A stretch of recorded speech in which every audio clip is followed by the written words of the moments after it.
The hardest part of starting a career in cybersecurity is landing that very first entry-level job. If you're on social media, you may start to panic after reading the 100th Doom post about how someone applied to hundreds of positions and didn't hear anything back, or that the job market is cooked and cybersecurity is oversaturated, etc. While I will say that it is probably harder to land a job in cybersecurity now than it was 5 or 10 years ago, it is definitely still very possible, and in this video I'm going to share my top 7 tips that I used to land my very first job as a cybersecurity specialist, and then eventually pivot to a vulnerability and threat analyst, which is what I do today. Some of these tips may sound obvious, but I promise you they work, because it's what worked for me, and you can start doing them today, even if you're someone who is fresh out of high school.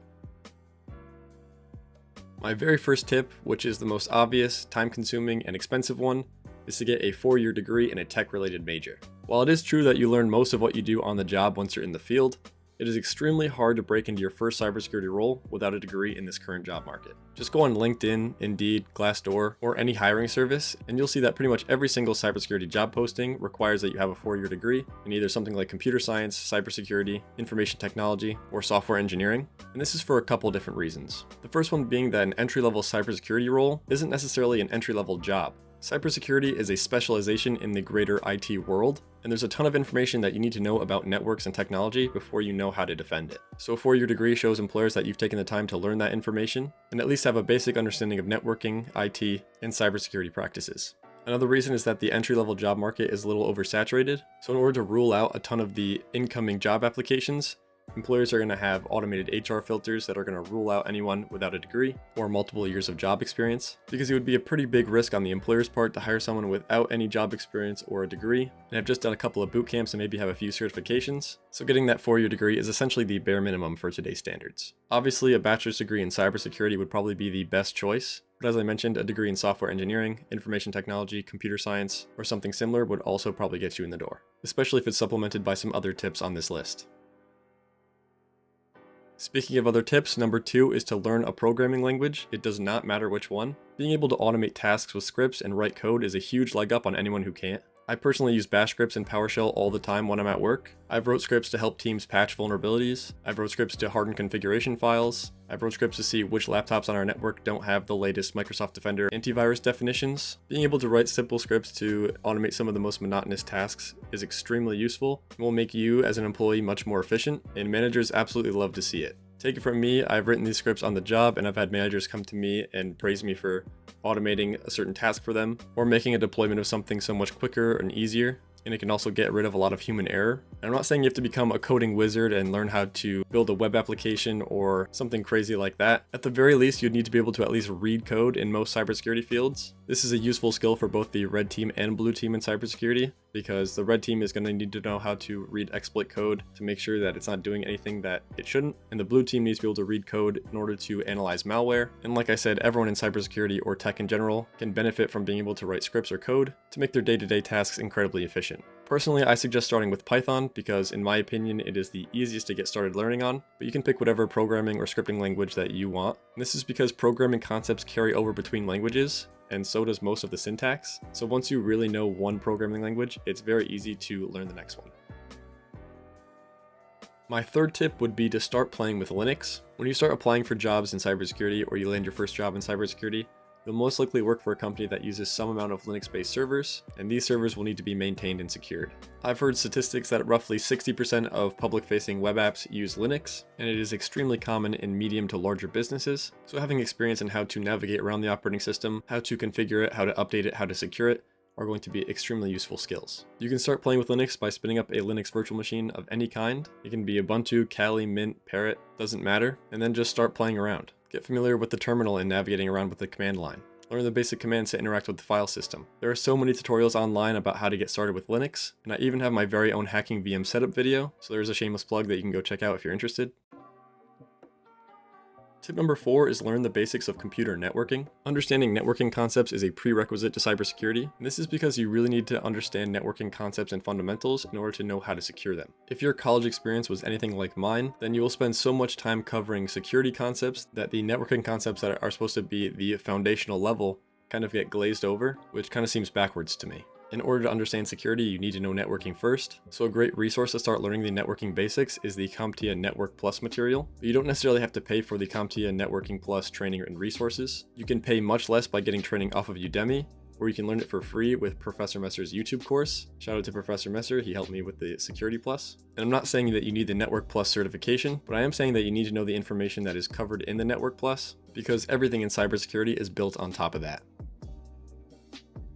Alright, tip number 5 is to get a job in IT or system administration first, because not only is it hard to land your first job in cybersecurity without a related 4-year degree, but it is also near impossible to get your first cyber role without any tech-related work experience. So if you're having trouble finding an entry-level cyber position, start as a network admin or even an IT helpdesk technician to at least get your foot in the door. My very first tech-related job was an IT helpdesk summer intern for a local bank, and I was doing this for my last 2 years of college during my summer and winter breaks. And then after I graduated college, I was offered a full-time job to do network administration stuff, and eventually got more and more cyber-related tasks until I was eventually promoted to an IT cyber specialist. Keep in mind that this was a very small organization with an IT team of like 6 or 8 people. But that IT helpdesk position helped me move laterally once I got my degree within the company, and that IT cyber specialist position on my resume attracted the eyes of some recruiters in my area, and from there I pivoted to a larger company as a vulnerability analyst with a more mature cybersecurity program, and that is where I learned many of the things that I know and do now, and I never would have been able to pivot to that second company as a vulnerability analyst if I hadn't started in that IT helpdesk position and moved up the ranks.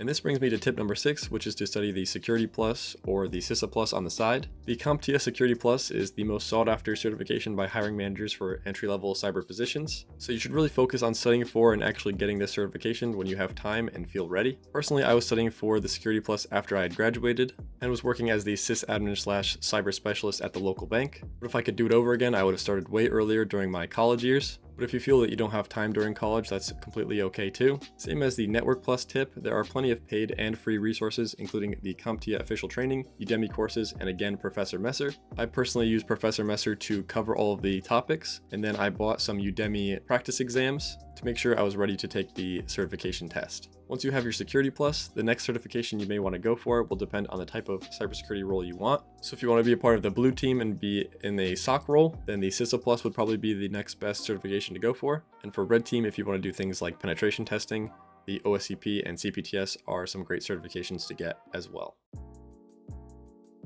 Now this brings me to tip number 7, which is to get familiar with technologies, tools, and different attacks on TryHackMe and HackTheBox. Hands-on learning is how we get the concepts to really stick with us. At least that's how it worked for me. So I found that TryHackMe is one of the best resources as a complete beginner to learn the basics of cybersecurity. It has modules for basic cybersecurity concepts, blue team concepts, and red team concepts, and all for a pretty affordable price. There are learning paths that take you through dozens of different modules to get a really good understanding of cybersecurity fundamentals. After I graduated, I'd spent 1 to 2 years learning on TryHackMe, and it was one of the best decisions I ever made. I got really addicted to the gamification of the website, trying to climb the ranks and just take in as much as possible. And after about 1 to 2 years, I had graduated to HackTheBox, which is another platform similar to TryHackMe, but it's geared more towards an audience that is a small step above a complete beginner. HackTheBox's material is very informative, and I think you'll learn the most from their Academy platform, but it is very text heavy and much more technical than TryHackMe, at least in my opinion. And the website is less gamified, which means you're going to have to go off of your own determination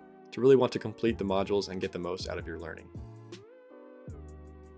So those are my 7 general tips for landing your first role in cybersecurity, and I'll leave you with 2 job hunting tips to help you land the role that you actually want. The first one being look at the requirements for the specific kind of jobs you want on hiring websites like LinkedIn and Indeed, and start working towards building up those skills that are listed. For example, on LinkedIn, this IT Security Analyst 2 position wants you to have familiarity with security tools and platforms such as EDR, SIEM, CSPM, SSPM, and web filtering. So in order to build these skills, you could use a platform like TryHackMe or HackTheBox to learn the basics of how EDRs work and how to use them. And the same goes for SIEMs. This position for a Vulnerability Management Analyst wants you to have experience supporting vulnerability management in cloud and modern application environments. So if this was a position you wanted to go for, then doing something like the Vulnerability Assessment module on HackTheBox may be something that is useful to you. And my last job hunting tip would be to tailor your resume or write a cover letter for each application that highlights your skills that are most appropriate for the job. So back on a job hiring site like LinkedIn or Indeed, you'd want to read over the responsibilities and qualifications and see how your current skill set matches these bullet points. And you'd want to make sure that you highlight these things in your resume and cover letter for the best possible chance of hearing back from a hiring manager and getting that first interview.